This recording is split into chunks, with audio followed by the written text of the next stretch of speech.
करना है। कोडिंग का मतलब होता है कि कंप्यूटर को बताना क्या है, यानी कि इसको क्या बताना है कोडिंग में।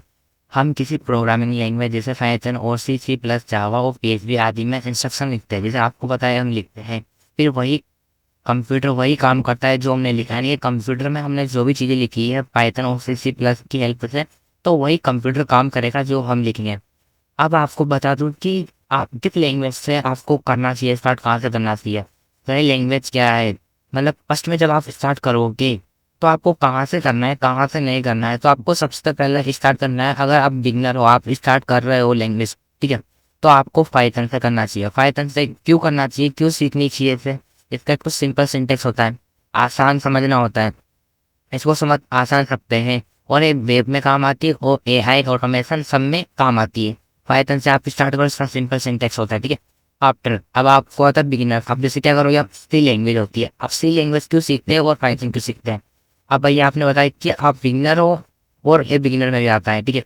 पाइथन हो गया, सी लैंग्वेज हो गया, तो बेसिक सीखने के लिए आपको सी सीखना पड़ेगा। अब थोड़ा आपको एडवांस और सिंटेक्स वगैरह थोड़ा सीखना है, तो आपको क्या सीखना पड़ेगा, पाइथन सीखना पड़ेगा। तो मैं प्रेफर करता हूँ कि आपको सी लैंग्वेज सीखना चाहिए। इससे क्या होगा, आपका लॉजिक और मेमोरी और लूप्स अच्छे समझ में आएंगे आपको। उसके बाद आप जाइएगा पाइथन पे। आफ्टर अब कोडिंग आपने यहाँ स्टार्ट कर दी। अब वेब डेव क्या होता है, अब आपको वेब डेव करना है। वेब डेव मतलब वेब डेवलपमेंट। वेब डेवलपमेंट मतलब आपने जैसे लैंग्वेज सीख ली, अब लैंग्वेज सीखने के बाद आपको समझ में आएगा सारी चीज़ें कैसे होती है। अब आपको जाना है वेब डेवलपमेंट में। HTML CSS और जावास्क्रिप्ट आपको सीखनी है। इनसे क्या होता है, एक वेबसाइट बनती है, यानी कि आप इससे वेबसाइट बनाना सीखोगे। आप अब आपने वेब डेवलपमेंट बना लिया, भैया आपने वेबसाइट बना ली, ये बना लिया। आफ्टर आपको बैकएंड डेवलपमेंट करना है, यानी कि PHP ले लो, पाइथन से कर लो, सी से कर लो, जावा से कर लो। तो इस प्रकार से आपको क्या करना है, बैकएंड करना है। अब बैकएंड में क्या होता है कि वेब एप्स बनते हैं, लॉजिक सिस्टम बनता है और डेटाबेस कनेक्शन हार्डली के लिए होता है। अब जैसे आपने HTML से जावास्क्रिप्ट तो सीख लिया, बट आपको सीखना क्या है, अब आपको तो फ्रंट एंड हो गया उसका, तो ठीक है, यानी कि वेब डेवलपमेंट में फ्रंट एंड हो गया, डिजाइनिंग वगैरह सब कुछ हो गया। अब आपको बैकएंड से क्या करना है, आपको वेब एप्स, लॉजिक सिस्टम और डेटाबेस कनेक्शन आदि बनाना है।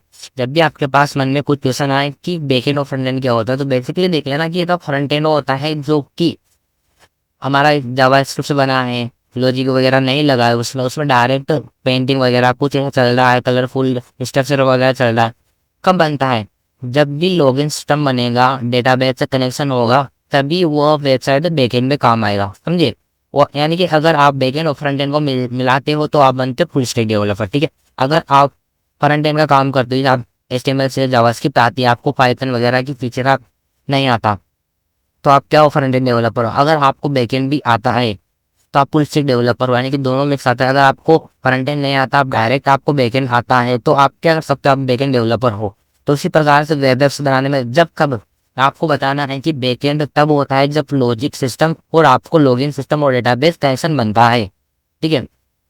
अब हम क्या करते हैं, अगर आपको पाइथन से करना है, तो पाइथन से करने के लिए सबसे पहले आपको क्या करना पड़ेगा, पाइथन में आप PHP या फिर कोई सी भी लैंग्वेज हो, तो आपको उसको डाउनलोड करना पड़ेगा, इंस्टॉल करना पड़ेगा अपने इसमें, ठीक है। करने के बाद आपको VS कोड वगैरह ऐसे एडिटर आता है। एडिटर से क्या होता है कि बेसिकली आपको कोई भी चीज़ हो तो उसमें आपको लिखने के लिए कंटेंट वगैरह, आपका कोड लिखने के लिए आपको एक एडिटर की नीड होगी, आपको एक एडिटर की नीड होगी। उसी प्रकार से आपको उस एडिटर से आपको अपना कोड लिखना है, यानी कि आपका सोर्स कोड लिख सकते हो।